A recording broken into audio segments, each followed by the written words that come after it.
नदिया किनारे डोली रखे रे कहरवा, अरे रखे रे कहरवा।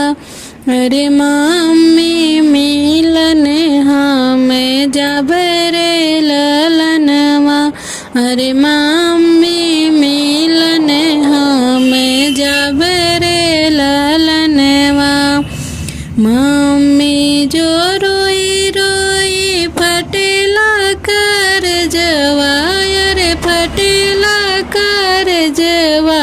अरे पापा के कठिन करे जा रे ललनवा, अरे पापा के कठिन करे जा रे ललनवा। नदिया किनारे डोली रखे रे कहरवा, अरे रखे रे कहरवा। अरे चाची मिलन हमें जाबे रे ललनवा, अरे चाची मिलन हमें जाबे रे ललनवा।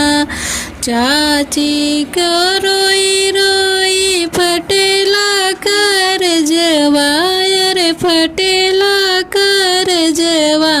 अरे चाचा के कठिन करे जा रे ललनवा, अरे चाचा के कठिन करे जा रे ललनवा।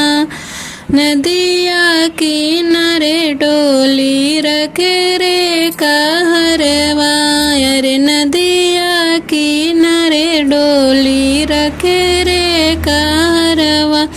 मम्मी मिलन हम जाबे रे ललनवा। दीदी जो रोई रोई फटेला कर जवा, अरे फटेला कर जवा।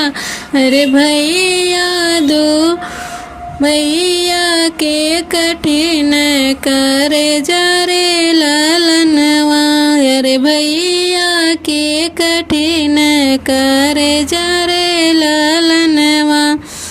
नदिया किनारे डोली रखे रे कहरवा, भाभी मिलन हमें जाबे रे ललनवा, अरे भाभी मिलन हम जाबे रे ललनवा।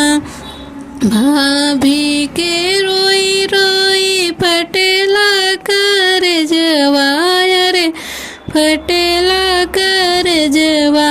अरे भैया के कठिन करे जा रे ललनवा, भैया के कठिन करे जा रे ललन।